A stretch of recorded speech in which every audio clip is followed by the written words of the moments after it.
তো গাইস সবাইকে প্রথমে সরি চেয়ে নিচ্ছি, আমরা একটা সোশ্যাল এক্সপেরিয়েন্স করছিলাম, মানে সবাই করে না ঝগড়া হয় সবার সোশ্যাল মিডিয়ায়, তারপর কি হয় সেটা দেখতে চেয়েছিলাম। সত্যি হয় আমি জানি না, বাট আমরা আসলে আমরা অন্য কিছু নিয়ে করছিলাম, আমরা তারপর অন্য কিছুতে চলে গেছি। আমরা ভেবেছিলাম যে যারা এই ধরনের, যেরকম আমি ভিডিও বানিয়েছি, একদম কেউ ওই ধরনের ভিডিও বানিও না।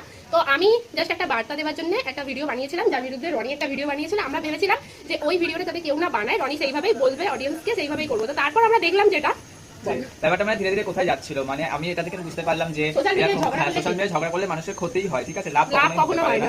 মানে তোমরা যদি দেখলাম যেটা যে ওকে আমার নামে একটুখানি লোক বলতে যায় বাড়া ভাই, আর আমাকে যারা বলেছে থামাতে তাদেরকে তো তাদেরকে আমার তরফ থেকে অনেক ভালোবাসা, অনেকে বলেছে যে আমাদের ভিডিও দেখে ভালো লাগে, একসাথে এরকম তোমরা ভালো ভিডিও করো, ঝগড়া করো না। তো আমরা ঝগড়া কিন্তু করি, আমরা কিন্তু তাদের কাছে আমার সরি যে তাদের ফিলিংসটা আমরা হার্ট করলাম। সত্যি আমার খারাপ লাগছে, এটা না করলে অনেক কিছু জানতেই পারতাম না, অনেক কিছু শিখলাম, অনেক কিছু বুঝলাম, অনেক কিছু জানতে পারলাম, ঠিক আছে। আর আমাদের মানে যেই বার্তাটা দেওয়ার উদ্দেশ্য ছিল সেটা তুই বল তারপর। তো আমাদের উদ্দেশ্য ছিল এটাই যে প্রথমে আমি বলবো যেমন ও করেছিল যে মেকআপ করে কেউ মারা গেছে দেখতে যাচ্ছে, যে এরকম মারা গেছে এইরকম জিনিস নিয়ে মেকআপ করা যায়। প্রথমে হচ্ছে যে কেউ মারা যায়নি, ওটাও একটা প্র্যাঙ্ক ছিল। যদি মারা যেত আমি জীবনে এই ধরনের কাজ করতে পারতাম না, সবথেকে এটা ফ্যাক্ট। আর সেকেন্ড ছিল প্রথমে আমাদের এটা আইডিয়া ছিল না যে আমি ওর এগেইনস্ট এরকম ভিডিও বানাবো বা এরকম কিছু করব। তারপর আমাদের মনে হলো যে এটা একটু সবাইকে এই মেসেজটা সবার মধ্যে যাওয়া উচিত আমাদের ভিডিওর মধ্যে থেকে। তো আশা করি অনেক বড় বড় ইনফ্লুয়েন্সাররা এরকম ভিডিও বানাচ্ছে, তো তারা সমাজে তোমরা সেগুলো দেখছো এবং সেখানে রিচ বাড়াচ্ছ, ওদের ইনকাম হচ্ছে। তো এই ইনকামটা সবাই করতে চাইবে, এটাই তো মানে কথা। তোমরা যখন এটা করছো তখন তো সবাই ভাবে না যে ওর যখন এরকম ভাবে রিচ বেড়ে যাচ্ছে, টাকা ইনকাম হচ্ছে, তো সবাই চেষ্টা করবে যে এরকম ভাবেই ভিডিও করে টাকা ইনকাম করা। তো আমি সবাইকে বলবো যখন তোমাদের সামনে এরকম ভিডিও আসবে তো তোমরা ইগনোর করার চেষ্টা করবে, অ্যাভয়েড করার চেষ্টা করবে, বরং কোনো একজন যদি এরকম একটা ভিডিও বানায় তোমরা তাকে ব্লক করে দাও,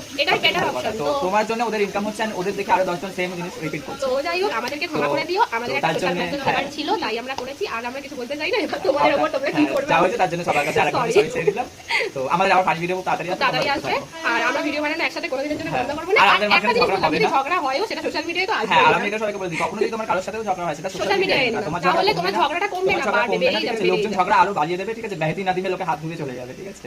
তো বি কেয়ারফুল, ঠিক আছে। আর অনেকে আমাদের ঝগড়ার মাঝখানে ভীষণ সিরিয়াস নিয়ে নিয়েছিল, এবারে ভীষণ সিরিয়াস নিয়ে নিয়েছিল, সে একদম দিল পে নিয়ে নিয়েছিল। তো তাকেও বলবো যে দিল আর দিমাগ দোনো জায়গা থেকে আমাদেরকে বের করে দিয়ে নিজেও সুস্থভাবে থাকতে, আমাদের মাঝখানে তো কিছু অসুস্থ ছিল না, আমরা সুস্থই ছিলাম এবং আমরা ভীষণ মজা নিয়েছি জিনিসটা থেকে। সত্যি কথা বলতে গেলে আমাকে কিছু বলেছে, আমরা একে অপরকে দিচ্ছি আর হাসছি। আবার কেউ কেউ এরকমও দেখেছি যে মানে একই জন ওকে মেসেজ করে বলতে যে ও ঠিক বেস্ট করেছে, আবার আমাকে মেসেজ করে বলছে আমি ঠিক বেস্ট করেছি। তো আমরা একে অপরকে সমস্ত তথ্য শেয়ার করেছি, ভীষণ হেসেছি, মনে হয়েছে মানে কিছু আমরা হেসে গড়াগড়ি খেয়েছি। তো যাই হোক ব্যাপারটা আমরা ভীষণ এনজয় করেছি, তো তোমরাও এনজয় করেছো আশা করি। এই ভিডিওটা এনজয় করো, কিন্তু কেউ আমাদের উপর রাগ করো না, প্লিজ আমাদের গালাগাল দিও না, ওকে।